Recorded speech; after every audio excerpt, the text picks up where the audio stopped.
नमस्कार। मैं बहुत खेद के साथ हमें कहना पड़ रहा है कि आज पैनल डिस्कशन था और बहुत ही बढ़िया नियो ह्यूमनिज़्म को लेकर के उसके डिफरेंट एस्पेक्ट्स को लेकर के, लेकिन नेटवर्क नहीं काम करने के कारण मुझे आना पड़ा और अब मैं ह्यूमनिज़्म एंड न्यू ह्यूमनिज़्म पर, मानवतावाद और नव्य मानवतावाद पर चर्चा करूँगी संक्षेप में। मानवता मनुष्य का सार तत्व है। किसी भी परिस्थिति में मनुष्य से जिस प्रकार के व्यवहार और प्रतिक्रिया की अपेक्षा की जाती है, वह व्यवहार और प्रतिक्रिया मनुष्य में विद्यमान सार तत्व मानवता की अभिव्यक्ति है। और मानवतावाद मानवता के परिष्कार, संवर्धन, मानव हित और मानव की संतुष्टि को प्रमुखता देता है। मानवतावादी खोज मनुष्य की प्रतिष्ठा को बढ़ाता है, मनुष्य की बौद्धिक क्षमता में बिलीव करता है। ऐसे कहें कि पृथ्वी पर प्रकृति की सीमा में रह करके मानव जीवन को अधिकतम सुखी बनाने का सतत प्रयास करने की प्रचेष्टा ही मानवतावाद है। महात्मा बुद्ध प्रखर मानवतावादी के रूप में जाने जाते हैं, जिन्होंने मनुष्य को दुख से छुटकारा पाने का उपाय बताया। उन्होंने दुख का आधार तृष्णा को बताया और दुख को सारी समस्याओं का जड़ बताया, और उस दुख से कैसे छुटकारा पाया जाए इसका उपाय बताया कि मनुष्य उस दुख से उसकी अत्यंतिकी निवृत्ति कैसे हो, छुटकारा कैसे पाए। तो महात्मा बुद्ध प्रखर मानवतावादी के रूप में जाने जाते हैं।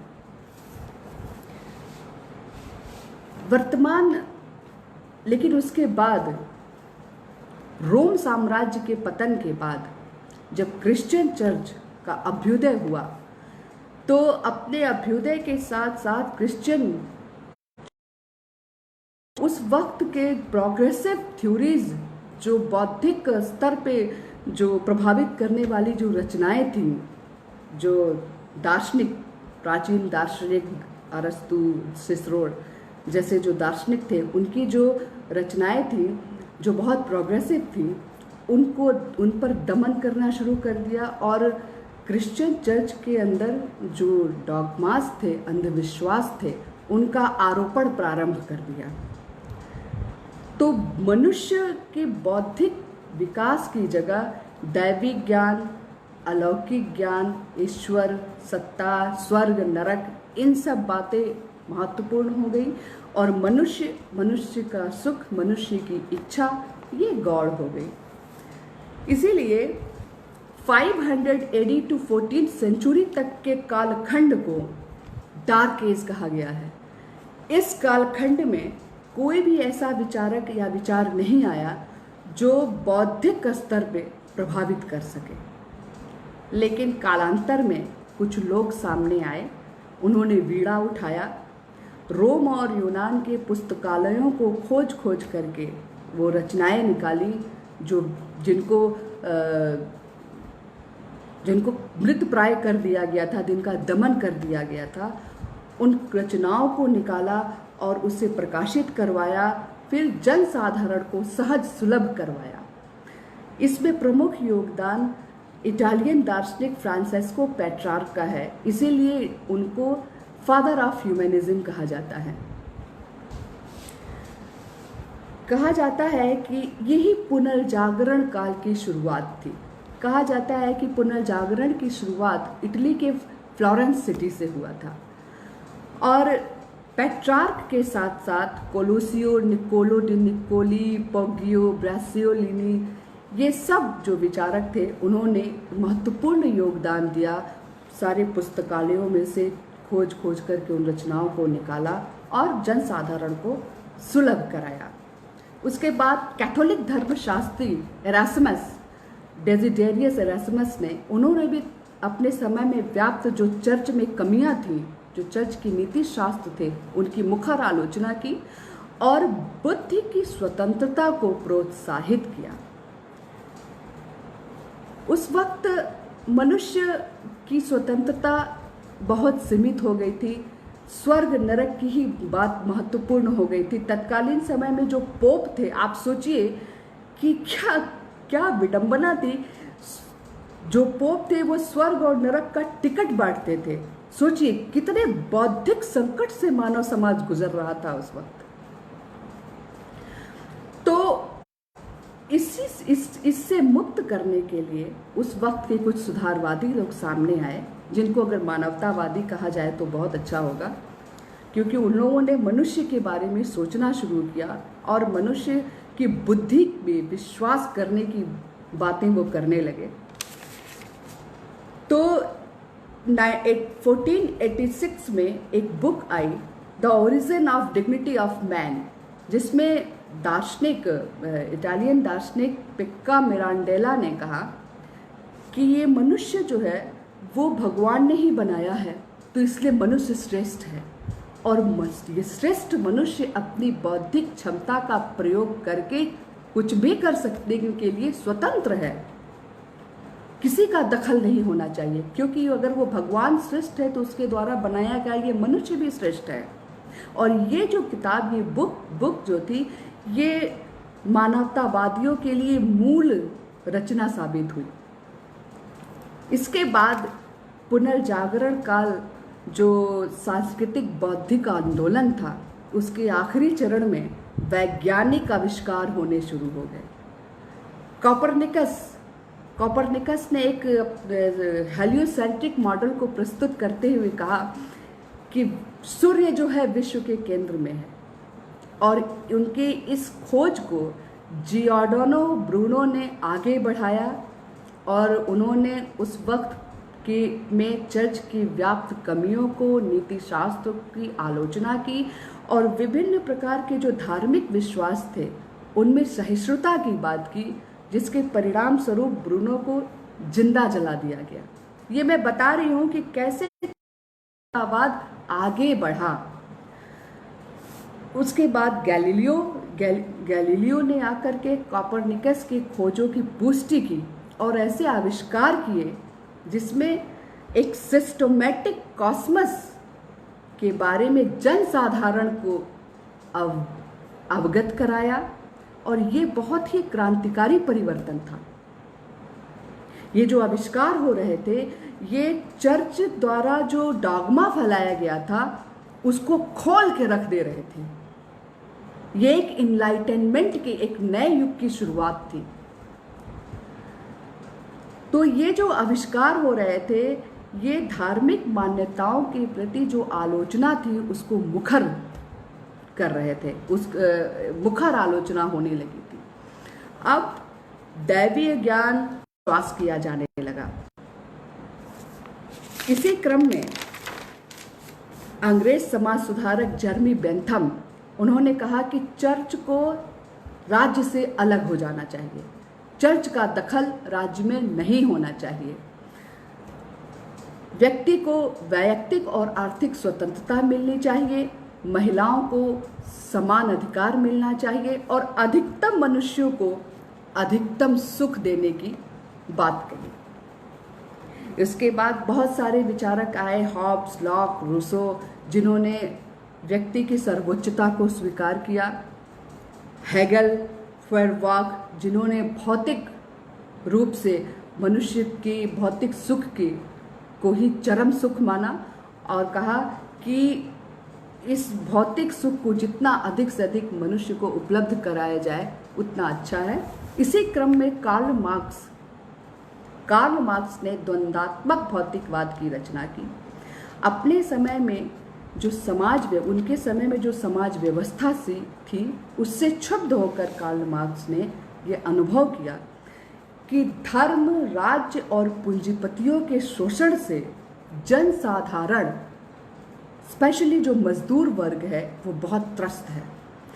तो इन लोगों को शोषण से मुक्त करने के लिए, इनको एक सम्मानजनक जीवन देने के लिए, इनको एक संतोषप्रद जीवन देने के लिए उन्होंने एक राजनैतिक और आर्थिक व्यवस्था की रचना की।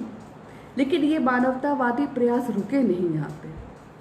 उसके बाद आज आधुनिक जो मानवतावादी पाल कुड्स, रामंड ब्रिंडेट ब्रैग, विल्सन, हक्सले, इन लोगों ने इस अपने प्रयास के द्वारा इसको कंटिन्यू रखा। ह्यूमनिस्ट मैनिफेस्टो 1, 2, 3 को प्रकाशित किया, जिसमें तमाम तरह की बिंदु पर चर्चा हुई कि किस तरह से मनुष्य को स्वतंत्र किया जाए, मनुष्य की बौद्धिक क्षमता को बढ़ाया जाए और ईश्वरीय सत्ता को नकार दिया गया। ये प्रयास चल रहे थे, चलते आ रहे थे, लेकिन इस प्रयास को संपूर्णता प्रदान किया। इस जो मानवतावादी प्रयास जो चलते आ रहे थे, इसको संपूर्णता प्रदान किया महान मानवतावादी, महान दार्शनिक श्री प्रभात रंजन द्वारा प्रतिपादित नव्य मानवतावाद ने। नव्य मानवतावाद कहता है कि नहीं, मनुष्य एक त्रिस्तरीय प्राणी है। मनुष्य के सिर्फ भौतिक पक्ष के बारे में सोचने से काम नहीं चलेगा, मनुष्य के मानसिक और आध्यात्मिक आवश्यकताओं के बारे में भी सोचना होगा। जब तक हम मनुष्य के भौतिक और मानसिक और आध्यात्मिक आवश्यकता की पूर्ति नहीं करेंगे, तब तक मनुष्य का संपूर्ण विकास नहीं हो पाएगा। मनुष्य को पूर्ण संतुष्टि, उसकी जो अत्यंतिक निवृत्ति नहीं हो पाएगी।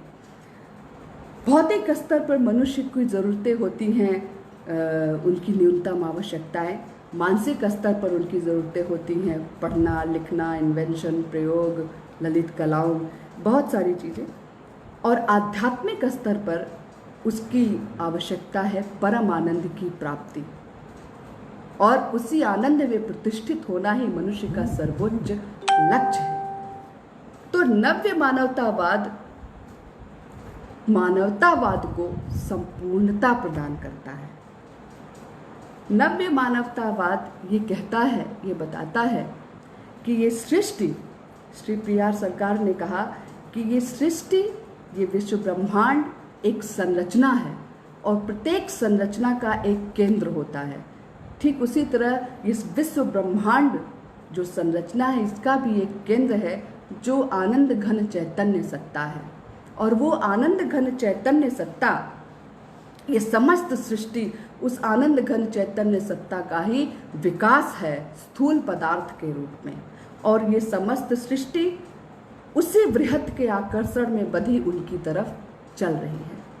मनुष्य का मन भी उसी प्योर कॉन्शियसनेस का अंश है, उसी वृहत, उसी आनंद, उसी चेतना का अंश है।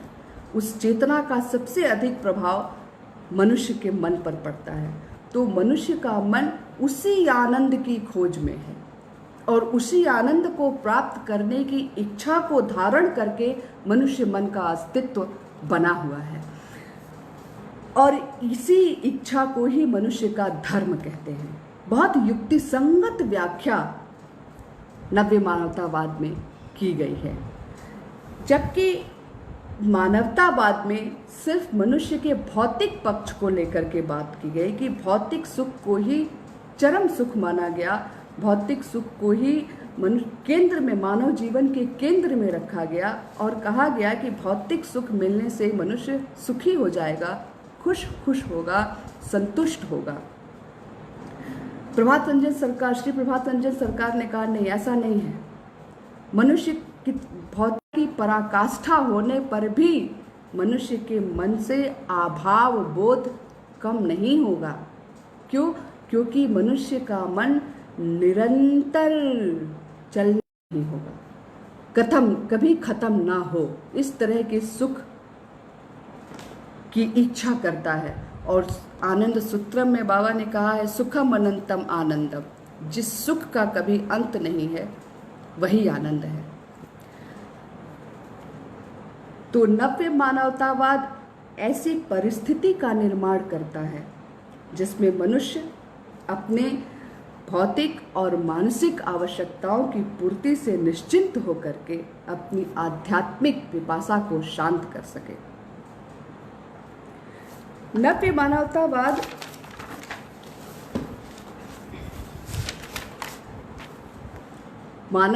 जिसे जो वर्तमान मानवतावाद है वो सिर्फ अगर हम कहें कि मानववाद है तो यह गलत नहीं होगा। वो सिर्फ मनुष्य के बारे में सोचता है, वो मनुष्य की बात करता है कि मनुष्य को अधिकतम सुख कैसे मिले, जबकि ये समस्त सृष्टि, जीव, उद्भिद, पशु, पक्षी, ये सब भी उसी परमात्मा का विकास है।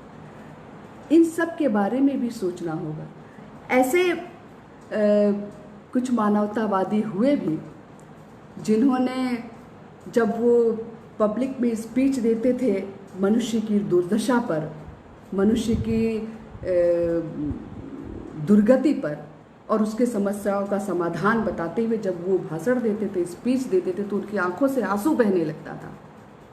इतने कष्ट में, इतने दया भाव में वो आ जाते थे। लेकिन जब वही महापुरुष, वही मानवतावादी जब अपने डाइनिंग टेबल पर आते थे तो उनको हिल्सा मछली का शोरबा चाहिए होता था। इसका मतलब कि वो मनुष्य के दर्द को तो अनुभव करते हैं, लेकिन जीव जंतु, जो अन्य जीव जंतु हैं, उनके दर्द को उन्होंने अनुभव नहीं किया। मानवता समस्त जीव जगत के लिए है, समस्त जीव जगत के कल्याण के लिए सोचता है। नव्य मानवतावाद इसीलिए वर्तमान मानवतावाद है। मैंने कहा कि नव्य मानवतावाद ने उसको संपूर्णता प्रदान की। वर्तमान जो मानवतावाद है वो किसी चिरंतन प्रेरणा स्रोत से अभिप्रेरित नहीं है। वो भौतिक सुख को ही चरम मानता है। मतलब जब इंद्रिय जो वस्तुओं के संपर्क में आकर उसे जो रस मिलता है उसे सुख कहते हैं। लेकिन जब वही रस, जब परमात्मा उस बृहत के संपर्क में आता है तो अब जो रस मिलता है उसको आनंद कहते हैं। तो नव्य मानवतावाद एक जो भक्ति तत्व है, मैं ये कहूँ कि इंद्रियों के माध्यम से जब हम किसी व्यक्ति से, भौतिक जगत में किसी व्यक्ति से प्रेम करते हैं, किसी वस्तु से प्रेम करते हैं, किसी भी चीज़ से प्रेम करते हैं तो उसे आसक्ति कहते हैं। लेकिन जब वही प्रेम अंतर्मुखी हो करके उस परमात्मा से होता है, उस बृहत के आकर्षण से बढ़ता है, तो उस प्रेम को हम भक्ति कहते हैं। और ये भक्ति अमूल्य निधि है, ये भक्ति अमूल्य संपदा है। इस भक्ति का संरक्षण अति आवश्यक है। और नव्य मानवतावाद इस भक्ति को सुरक्षित करने के लिए एक घेरेबंदी की तरह है, एक घेरा तैयार करता है जिसमें भक्ति सुरक्षित रहे। भक्ति जो है वो मनुष्य, जो भौतिक जगत पे जो मनुष्य का जो मन का जो अस्तित्व बोध है, उसको आध्यात्मिक जगत के परम अनुभूति से भली भांति जोड़ देता है। इसलिए ये भक्ति मानव जीवन के लिए बहुत ज़रूरी है और इस भक्ति को सुरक्षित करना भी बहुत ज़रूरी है। मन जब अपने अस्तित्विक तरंग में रहता है, जब वो मैं हूँ का जो बोध उसका होता है, वो जो अस्तित्व तरंग, जो अस्तित्व छंद होता है, वो बहुत शांत और बहुत हृदयिक होता है। तो जब मनुष्य का मन अपने अस्तित्विक तरंग में होता है तो वो बृहत के आकर्षण को अनुभव करता है, और बृहत के आकर्षण के प्रति जो अनुरक्ति है उसी को भक्ति कहते हैं। तो जो मनुष्य का अस्तित्विक तरंग बाहरी जगत के तरंग से जब सामंजस्य स्थापित नहीं कर पाता है तो मन परेशान हो जाता है, असहज हो जाता है। मन परेशान और असहज हो जाता है। और ये जो मन जो परेशान होता है, असहज होता है, तो कहीं न कहीं आंतरिक जगत और बहिर् जगत के बीच संतुलन स्थापित नहीं हो पाता है। जब हम देखते हैं कि मन की जो अंतःक्रियाएं हैं, उन अंतःक्रियाओं से एक फोर्स क्रिएट होता है, और यही जो फोर्स है इसको सेंटिमेंट्स कहते हैं। सेंटिमेंट्स, हिंदी में इसको भाव प्रवणता कहेंगे। ये भाव प्रवणता जो बुद्धि है उसको बांधती है और मन को संकीर्ण बना देती है, और मन जब संकीर्ण हो जाता है तो तमाम तरह के क्लेश, विषाद का कारण बनता है। एक रैशनल थिंकिंग रुक जाती है, एक जो युक्तिसंगत चिंतन प्रवाह जो बुद्धि मुक्ति का रास्ता बताता है, वही बुद्धि इन भाव प्रवणता में, इस सेंटिमेंट्स में फंस जाता है। ये सेंटिमेंट्स क्या है? जियो सेंटिमेंट, सोशियो सेंटिमेंट्स, जियो भौगोलिक भाव प्रवणता जैसे क्षेत्रवाद, राष्ट्रवाद, सामाजिक भाव प्रवणता जैसे जातिवाद, वर्गवाद, तथाकथित धर्मवाद। जब इस सेंटिमेंट्स में बुद्धि फंस जाती है, बुद्धि बंध जाती है, तो मन का विस्तार नहीं हो पाता, मन संकीर्ण हो जाता है, और उसके बाद वो रैशनली कुछ सोच ही नहीं सकता है, या यूं कहे कि सोचना ही नहीं चाहता है। तो ऐसी स्थिति में विवेक संगत निर्णय नहीं हो पाता है, मनुष्य विवेक संग पूर्ण निर्णय नहीं ले पाता है, और समाज का और व्यक्ति का बहुत क्षति होता है। नव्य मानवतावाद ऐसी परिस्थिति का निर्माण करता है कि बुद्धि इन भाव प्रवणताओं के बंधन से मुक्त होकर के मन का विस्तार कर सके। इसी को कहते हैं बुद्धि की मुक्ति। तो मन जो है, मनुष्य जो है, दो तरह के प्रेरणा से अपने लक्ष्य की तरफ, दो तरह की प्रेरणा से अभिप्रेरित होकर बढ़ता है। पहला है आत्मसुख तत्व, दूसरा है समसमाज तत्व। आत्मसुख तत्व के द्वारा जब मनुष्य बढ़ता है तो वह जो कुछ भी करता है वह स्वयं को सुख देने के लिए करता है, और ये जो भाव जड़ता है, ये जो भाव प्रवणता, ये आत्मसुख तत्व की ही उपज है। लेकिन समसमाज तत्व से अभिप्रेरित होकर मनुष्य का लक्ष्य परम पुरुष होते हैं। सभी को लेकर के चलना है, सबको लेकर के उस परम पुरुष की तरफ चलना है। उसमें जो शांति और आनंद की अनुभूति होती है, सबके कल्याण के बारे में सोचना है। तब मनुष्य जब समसमाज तत्व को आत्मसात कर लेता है तो उस वक्त अध्यात्मोन्मुखी मानसिकता का विकास होता है, और जब अध्यात्मोन्मुखी मानसिकता का विकास होता है तब जो भक्ति है वो आध्यात्मिक साधना से ऊपर उठ करके जीवन का सिद्धांत बन जाती है। और जब भक्ति जीवन का सिद्धांत बन जाती है तो मनुष्य आत्मभाव में स्थापित हो जाता है। तो नव्य मानवतावाद को वास्तविक स्वरूप प्रदान करता है। जो आज जो मानवतावाद चल रहा है, जिसको मानवतावाद न करके मानववाद कहें तो गलत नहीं होगा, सूडो ह्यूमनिज्म। तो ये मानवतावाद को नव्य मानवतावाद वास्तविक मानवतावाद में स्थापित करता है। और जब मनुष्य का मन या मनुष्य जब सम समाज तत्व की भावना से अभिप्रेरित होकर कार्य करता है तो वह समाज की सारी विसंगतियों को दूर करने की कोशिश करता है। हर एक वस्तु में, हर एक चीज में वो उसी प्योर कॉन्शियसनेस के अभिप्रकाश को देखता है। उस वक्त मानवतावाद सार्वभौमवाद में स्थापित हो जाती है। अपनी आत्मा के प्रसार के रूप में वह संपूर्ण संसार को देखता है। ये बहुत उच्च कोटि का आदर्श है, ये कपोल कल्पना नहीं है। ये कपोल कल्पना नहीं है, यही यथार्थ और व्यावहारिक है, रैशनल और प्रैक्टिकल अप्रोच है। क्योंकि आज की भौतिकवादी विचारधारा में ये कल्पना लगती है, लेकिन एक्चुअली यही यथार्थ है, यही फैक्ट है, यही होना चाहिए, यही जीवन शैली होनी चाहिए। तो नव्य मानवतावाद मनुष्य के समग्र विकास के बारे में बात करता है, मनुष्य के भौतिक, मानसिक और आध्यात्मिक समग्र विकास के बारे में बात करता है और मनुष्य की संतुष्टि, चरम संतुष्टि की राह दिखाता है। ऐसी परिस्थिति का निर्माण करता है जिसमें मनुष्य अपनी चरम संतुष्टि पा सके।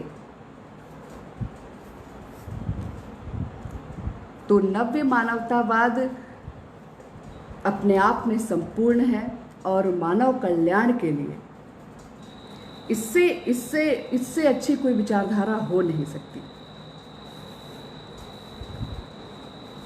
क्योंकि ये एक डिस्कशन पैनल था और हम सब लोग इसके लिए तैयार थे, लेकिन दुख की बात है, थोड़ा खेद भी है कि और लोग इसमें शामिल नहीं हो पाए नेटवर्क इशू की वजह से। लेकिन अब तक के लिए सिर्फ इतना ही। धन्यवाद। परमपिता बाबा की जय।